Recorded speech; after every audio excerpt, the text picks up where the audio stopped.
This is lecture number 16 on Kings by Dr. Robert Vannoy of Biblical Theological Seminary.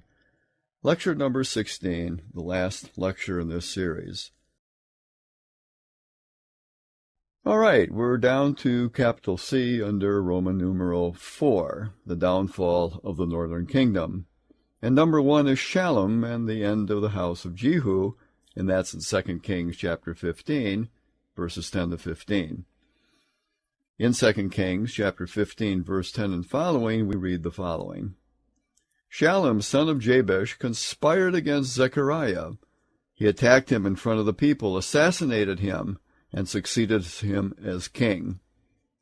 Zedekiah, you see, we discussed back up under Roman numeral 3, capital A to capital D, and that was the last king we looked at in the northern kingdom. He was assassinated by Shalom after a 6-month reign. That really fulfilled a prophecy that had been given much earlier that Jehu's dynasty would continue for 4 generations. If you go back to 2 Kings chapter 10, verse 30, you read the word to Jehu, and it says, Because you have done well in accomplishing what is right in my eyes, and have done all to the house of Ahab that I had in mind to do, your descendants will sit on the throne of Israel to the 4th generation. What you find is that after Jehu, you had Jehoahaz, his son, followed by Joash, Jeroboam II, and Zechariah. Now the end of the dynasty of Jehu is Shalom assassinating Zechariah, who was the last of the dynasty of Jehu. Now, it's interesting from this point on. Things really deteriorate in the northern kingdom. Of the remaining kings after Shalom, you have Menachem, Pekahiah, Pika, and Hosea. All of them were assassinated with the exception of Menachem and Hosea. Hosea, however, was imprisoned by the Assyrians. Shalom, Pekahiah, and Pika were assassinated, and Hosea was captured by the Assyrians. Not a pretty picture. So this is the beginning, you might say, of a rapid decline of the northern kingdom and an end of that dynasty. So number 2 is the remaining kings of the northern kingdom, and they would be Menachem, Pekahiah, Pika, and Hosea.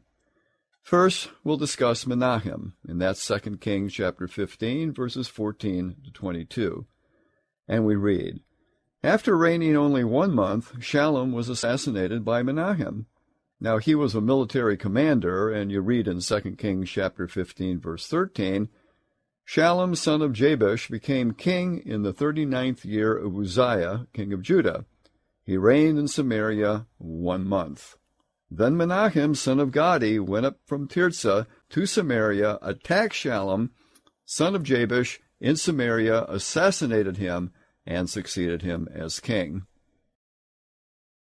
Menachem then reigned 10 years, and then you find in verse 17, He reigned in Samaria all of 10 years. He did evil in the eyes of the Lord.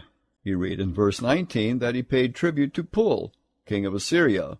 Pul, by the way, is Tiglath-Pileser III.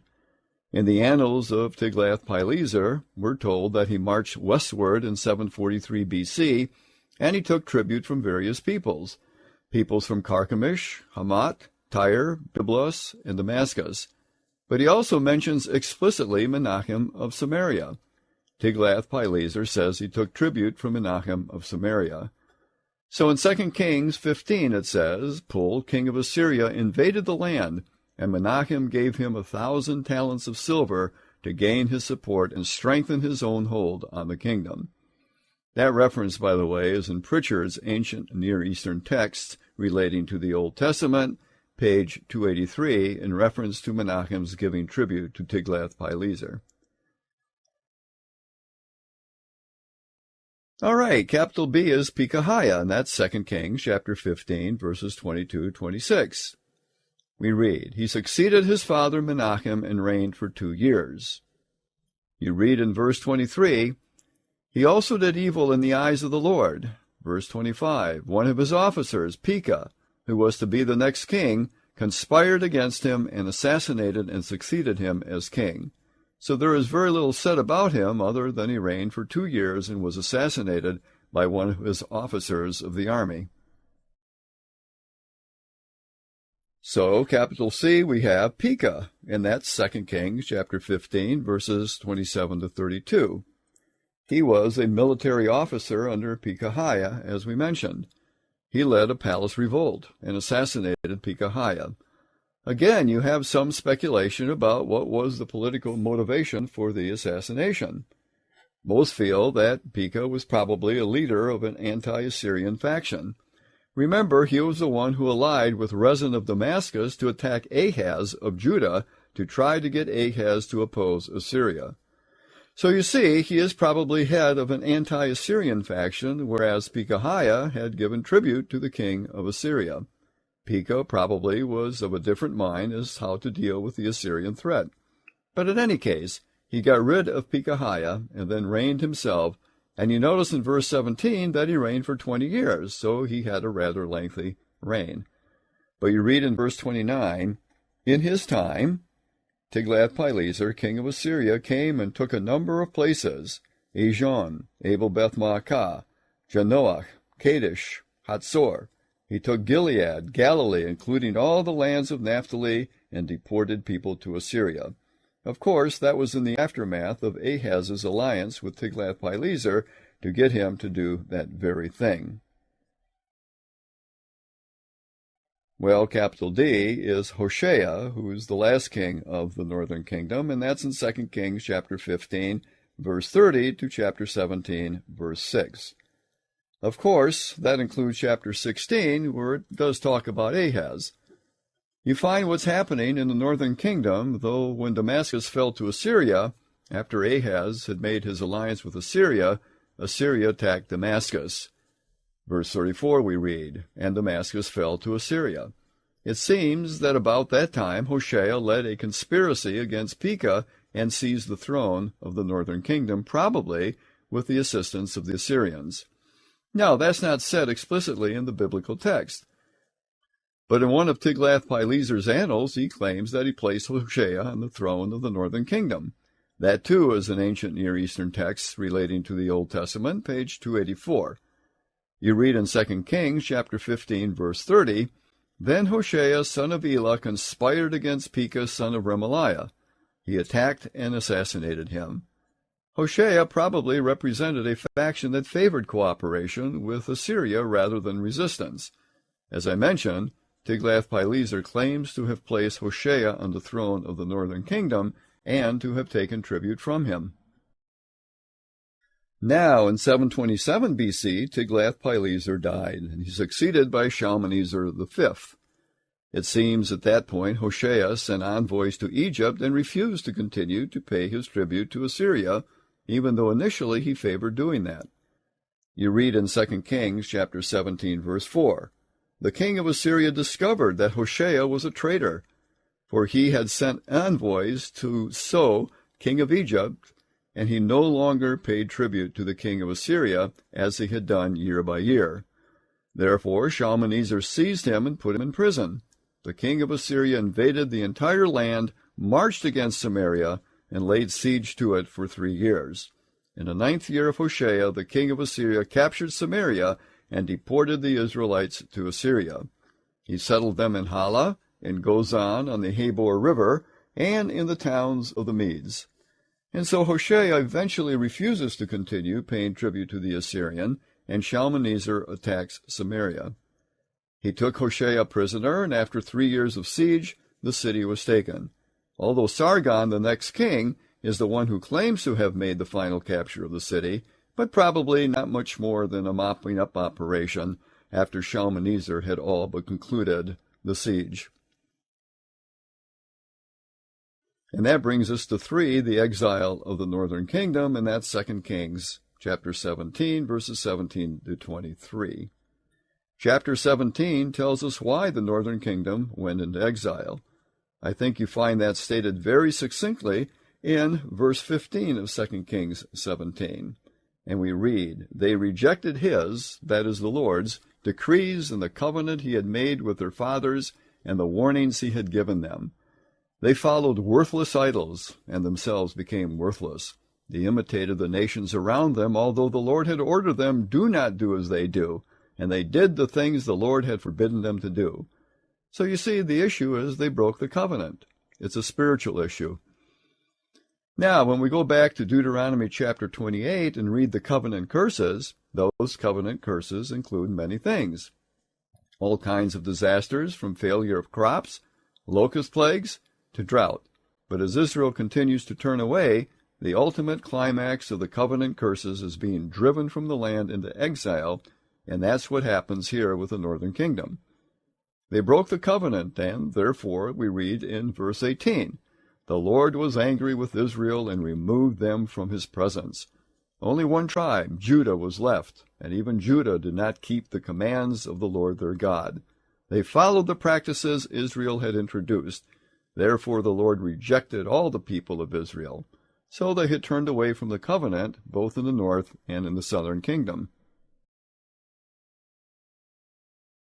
All right, number 4 on your sheet is the coming of the Samaritans.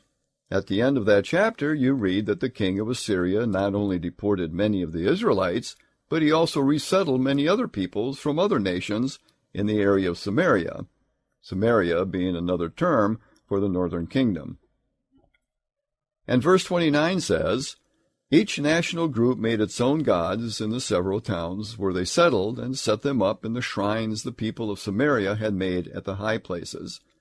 And then in verse 33 it says, "They worshipped the Lord, but they had also served their own gods in accordance with the customs of the nations from which they had been brought." So you have syncretism again arising in this settled area around Samaria subsequent to the capture of Samaria by the Assyrians. Those people of mixed race came and resettled near Samaria. They came to be known in later times as Samaritans, so as we come to the New Testament times, you do read about the Samaritans. They are the descendants of the people that were settled around the area of Samaria subsequent to the captivity of the northern kingdom. Well, that brings us to the last century of Judah, and that's Roman numeral 5, bottom of page 3. Capital A is the Assyrian Empire. Let me go back to this chart here and pick up where we left off. We went down through Sennacherib, but you see number 5, Sennacherib is succeeded by Esarhaddon, and that's 681 to 699. Sennacherib is succeeded by Esarhaddon, and that's 681 to 669 BC. 2 Kings chapter 19, verse 37 says of Sennacherib, "One day, while he was worshipping in the temple of his god Nisroch, his sons Adramelech and Sherazar cut him down with a sword, and they escaped to the land of Ararat. Esarhaddon his son succeeded him as king." So in 2 Kings chapter 19, verse 37, you have a reference to the succession between Sennacherib and Esarhaddon. Then Esarhaddon is followed by Ashurbanipal, and that's 669 to 633 BC. Esarhaddon died on a campaign to Egypt, and he was succeeded by Ashurbanipal, who was his oldest son. There was another son by the name of Shamash-Saukin, but Ashurbanipal was the oldest. The younger son, Shamash-Saukin, took the rule over Babylon. Babylon was a city under Assyrian domination with control, and Shamash-Saukin became the ruler in Babylon. Eventually, in Babylon, a revolt broke out, led by Shamash-Saukin, in other words, the brother of Ashurbanipal, and that caused an internal conflict among the Assyrians. In 648, Babylon was taken after a long siege, so there was a real struggle there, and Shamash-Saukin committed suicide. That somewhat weakened, you see, Assyria with that internal struggle between Ashurbanipal and his brother, who was trying to get greater control.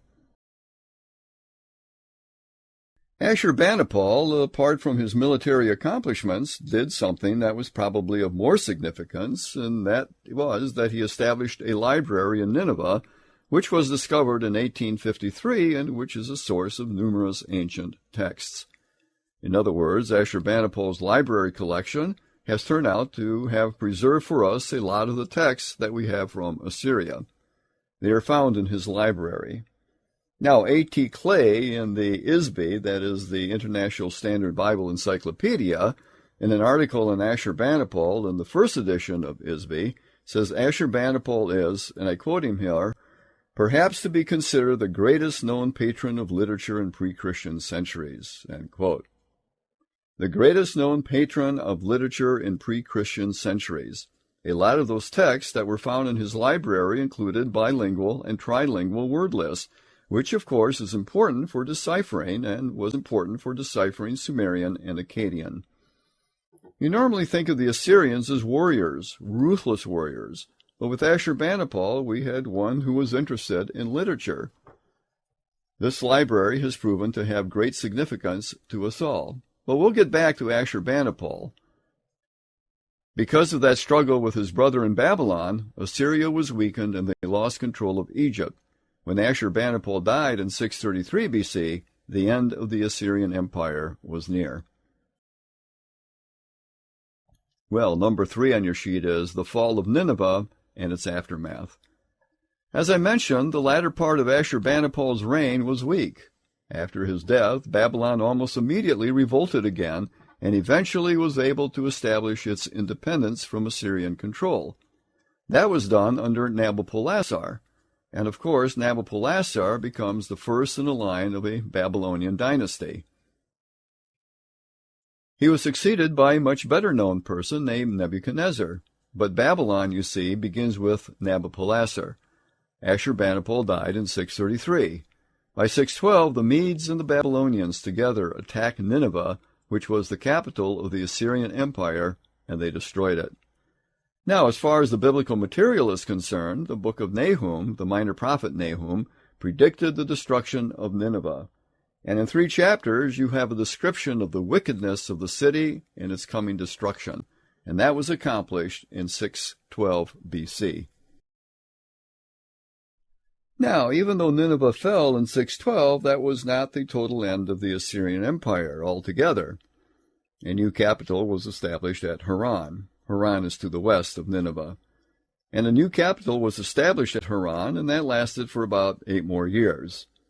And at that time, the leader of the Babylonian army was Nebuchadnezzar, and the Babylonians began to clash with the Assyrians and put pressure on them there at Haran. Pharaoh Necho of Egypt thought he would come north to assist the Assyrians against the Babylonians. You're familiar with that from your reading in the biblical text. As he went north, good King Josiah of Judah went out to Megiddo to attempt to block him from going farther north, and Josiah, unfortunately, was killed in that battle.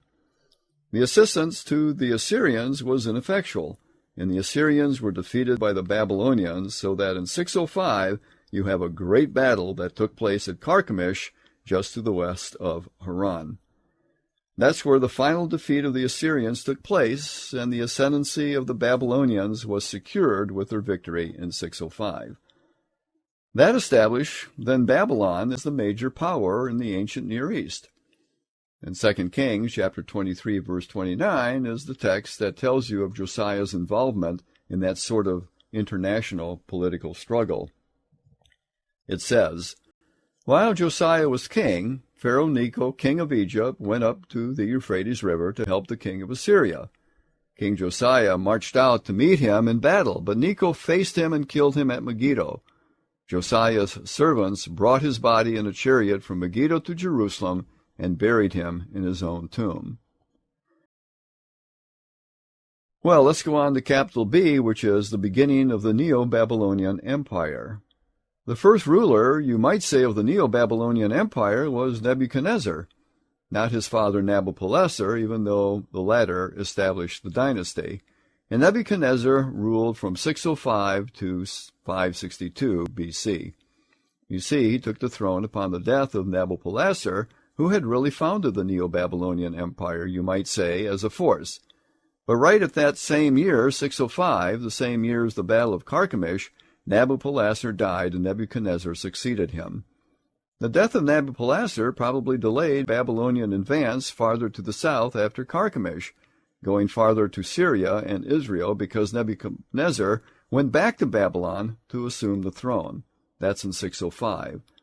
But then by 604 BC, he's back. The following year, the pressure begins to be put on Israel, particularly the southern kingdom, for the northern kingdom, you recall, was exiled in 722.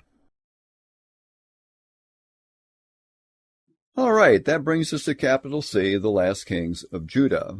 And number 1 is Manasseh, and that's 2 Kings chapter 21, verses 1 to 18. Manasseh was the son of Hezekiah. You read in 2 Kings chapter 20, verse 21, the end of the preceding chapter, Hezekiah rested with his fathers, and Manasseh his son succeeded him as king. Manasseh had a long reign, 55 years. His was the longest reign of any king in Judah. So Manasseh had a very long reign. He was also the most wicked king of Judah, very different from his father Hezekiah, who was a very good king. But you read of Manasseh in verse 2. He did evil in the eyes of the Lord, following the detestable practices of the nations the Lord had driven out before the Israelites. He rebuilt the high places his father Hezekiah had destroyed. He also erected altars to Baal and made an Asherah pole and bowed down to all the starry hosts. In verse 6 we read, He sacrificed his own son in the fire, practiced sorcery and divination. He did much evil in the eyes of the Lord, provoking him to anger. Verse 11 says, Manasseh, king of Judah, has committed these detestable sins. He has done more evil than the Amorites who preceded him, and has led Judah into sin with his idols. Therefore, this is what the Lord, the God of Israel, says, I'm going to bring such disaster on Jerusalem and Judah that the ears of anyone who hears of it will tingle. And at the end of verse 13 he says, I will wipe out Jerusalem as one wipes a dish, wiping it and turning it upside down. So he was a wicked king, and the Lord pronounced judgment on Judah because of the rule of Manasseh. What we find is that he was taken eventually by the Assyrians to Babylon. That's not recorded in Kings, but if you go to 2 Chronicles chapter 33, you read in verse 10, The Lord brought against them the army commanders of the king of Assyria, who took Manasseh prisoner, put a hook in his nose, bound him with bronze shackles, and took him to Babylon. That was when Babylon was still under Assyrian control, of course. Now we read of Manasseh when he is there. In his distress he sought the favor of the Lord his God and humbled himself, and when he prayed to him, the Lord was moved by his entreaty and listened to his plea. So he brought him back to Jerusalem and to his kingdom, and that was the end of his reign. That incident, by the way, is not mentioned in 2 Kings, but it is found in Chronicles. Well, Manasseh is succeeded by Ammon, and that's 2 Kings chapter 21, verse 19, where you read, Ammon was 22 years old when he became king, and he reigned in Jerusalem 2 years. He did evil in the eyes of the Lord and walked in all the ways of his father. Verse 23 says that his officials conspired against him and assassinated him. So he only reigned for 2 years and was assassinated by his own officials. He is succeeded by Josiah. Josiah is an important king. 2 Kings chapter 22, verses 1 to 23 and 30, and that's paralleled in 2 Chronicles chapter 34, verses 1 to 35 and 27. During the reign of Josiah, I have 2 subpoints. During the reign of Josiah, the book of the law was found in the temple. Remember, Josiah instituted a reform. In the course of the repair of the temple, a copy of the book of the law was found, and Hilkiah, the high priest, brought it to Josiah and read it to him. Josiah, when he heard it, became very concerned. You read in verse 11, When the king heard the words of the book of the law, he tore his robes. Verse 13 says, Go and inquire of the Lord for me, this is King Josiah speaking, and for the people and for all Judah about what is written in this book that has been found. Great is the Lord's anger that burns against us, because our fathers have not obeyed the words of this book. They have not acted in accordance with all that is written there concerning us. It seems like whatever this book of the law was, there is some dispute about whether it was the whole Pentateuch or whether it was only the book of Deuteronomy, and I don't think we can settle that clearly, but certainly it seems that Deuteronomy must have been a part of it, and what disturbed Josiah was these curses in Deuteronomy, if the people do not obey the Lord. If you turn away from the covenant, this is what's going to happen. So he is much disturbed, and he sends to Huldah, the prophetess, about this. And she says in verse 15, this is the message Huldah delivers to Josiah. This is what the Lord, the God of Israel, says. Tell the man who sent you to me, this is what the Lord says. I'm going to bring disaster on this place and its people, according to everything written in the book the king of Judah has read. It does sound like the curses, doesn't it? Huldah goes on. Because they have forsaken me and burned incense to other gods and provoked me to anger by all their idols. My anger will burn against this place and will not be quenched. But because Josiah responded the way he did, the Lord says that all this is not going to happen in his life. So judgment is postponed beyond the time of Josiah. So in 2 Kings chapter 23, we find Josiah renewing the covenant. You find that in the entirety of chapter 23. Idolatry is wiped out, and they celebrated the Passover and had a real reformation in the time of Josiah. We can't look at that in detail right now. You might think that because of that, the judgment would be turned away. But you read at the end of chapter 23, verse 26, in spite of the reform, nevertheless, the Lord did not turn away from the heat of his fierce anger, which burned against Judah, because of all that Manasseh had done to provoke him to anger. So the Lord said, I will remove Judah also from my presence, as I removed Israel, and I will reject Jerusalem, the city I chose, and this temple, about which I said, there shall my name be. So the Reformation seems to have been a little too late, too little and too late. You find that immediately with the next king, they fall right back into idolatry anyway. Under Jehoiahaz, they fall right back into it, and the judgment is then not averted.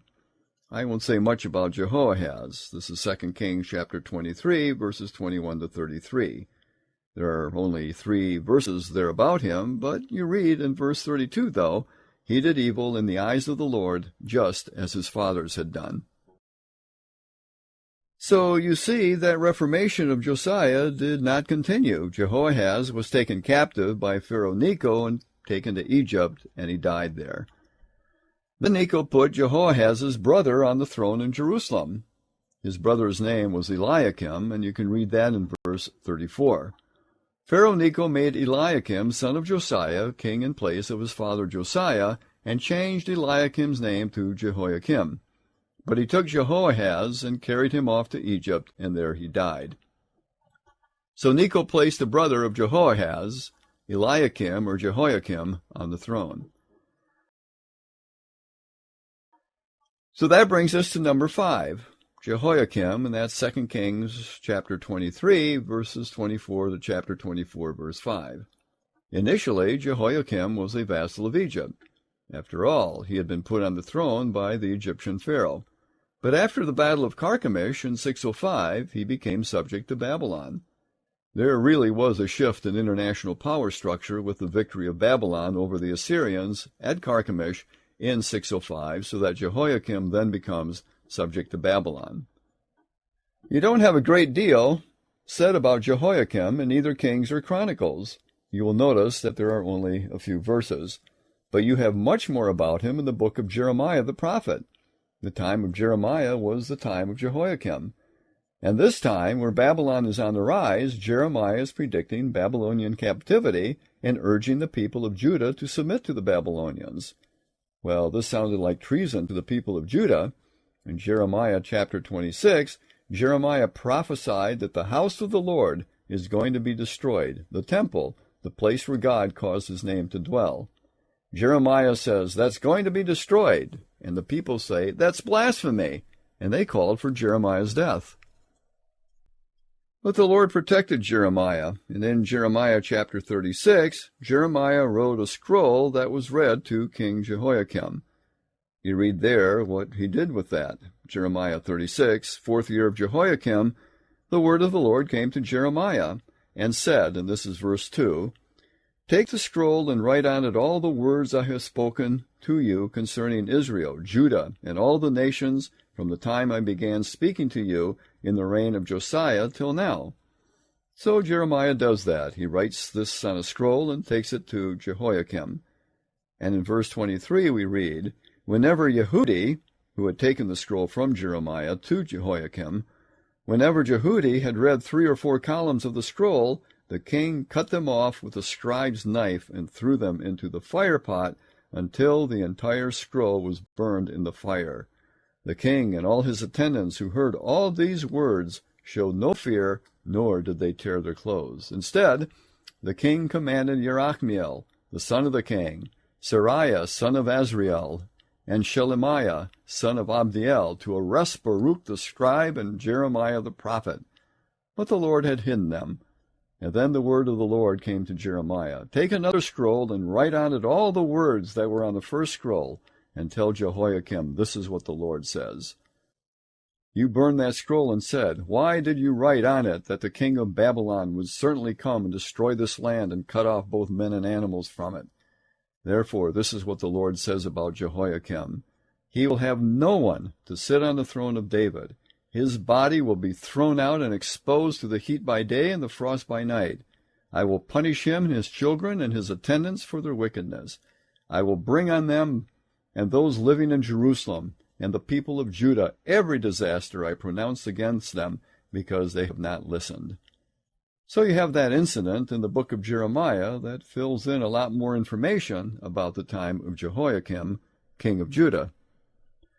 In 2 Kings chapter 24, verse 1, you read, "During Jehoiakim's reign, Nebuchadnezzar, king of Babylon, invaded the land, and Jehoiakim became his vassal for 3 years. But then he changed his mind and rebelled against Nebuchadnezzar. So it seems that for a time Jehoiakim paid tribute to Babylon, but then he rebelled. By 601 BC, Nebuchadnezzar initiated raids on Judah by various peoples. 2 Kings chapter 24, verse 2 says, "The Lord sent Babylonians, Aramean, Moabite, and Ammonite raiders against him. They sent them to destroy Judah." But in that situation, Jehoiakim dies, but how he died we are not told. If you look at Jeremiah, it implies that he had a violent death, but we don't know exactly how that came about. He was succeeded by Jehoiah Chin, and that's 2 Kings chapter 24, verses 6 to 16. He was Jehoiakim's son. He reigned only 3 months. He's also called Jeconiah. In 597, the Babylonians came against Jerusalem. Jehoiah Chin surrenders to Nebuchadnezzar.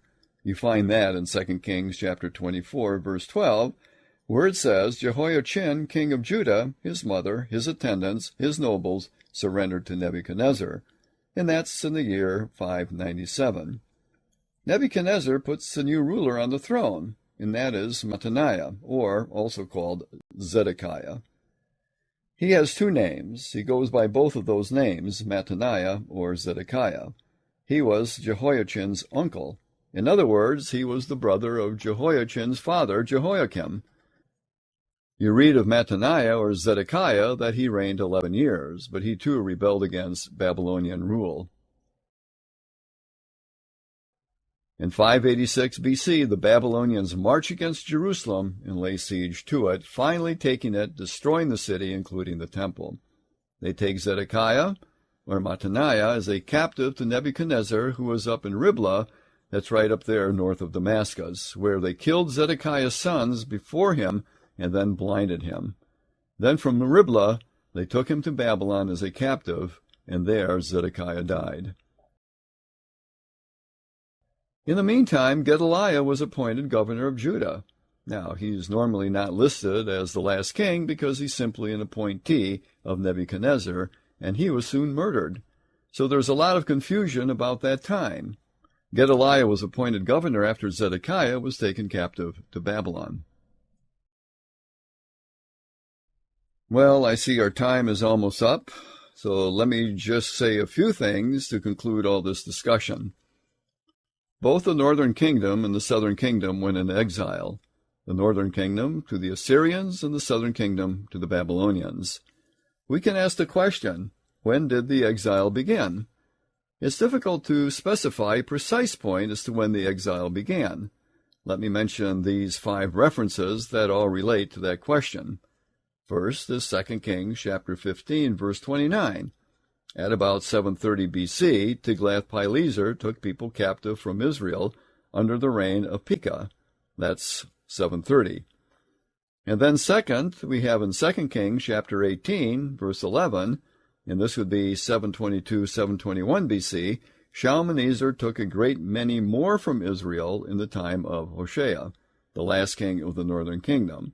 So you really have two deportations in the northern kingdom, one in 730 BC, and the other one, the final one, 722 to 721 BC.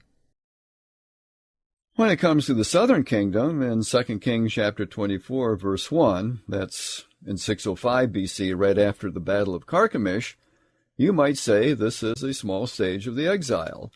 If you look at Daniel chapter 1, verses 1 to 4, it seems that Daniel went captive at that time in 605 to Babylon. That's the third year of Jehoiakim, and Nebuchadnezzar at that time took tribute along with some of the top young men from Judah. So you have an initial stage, you might say, of the captivity of Judah beginning in 605 BC, right after Carchemish. Then 2 Kings chapter 24, verses 14 to 16, that's 597 BC, the great exile, where many are taken to Babylon, including King Jehoiah Chin. Then finally, 2 Kings chapter 25, verse 11 and 12. This is 586 BC, where you have the final destruction of Jerusalem in the time of Zedekiah, when Zedekiah was blinded and taken to Babylon, where he died. So you see, exile was sort of a process in both the north and the south, with stages of people being taken captive from Samaria and from Jerusalem, and depending on how you ask that question or how you define it, you can say the exile began in 605 or it began in 586, depending on what you mean by it. That sometimes can be confusing, but it occurs within stages. You normally think of 586 as the beginning of the exile, but you can see from what we've said that actually there were captives taken prior to 586. Okay, I kind of rushed to the end here, and I apologize for that, but I guess we'll conclude this lecture and this course with that material, and I thank you for your attention. That is the end of lecture number 16 and the end of this whole sequence of lectures on Kings by Dr. Robert Vannoy, Professor, Biblical Theological Seminary.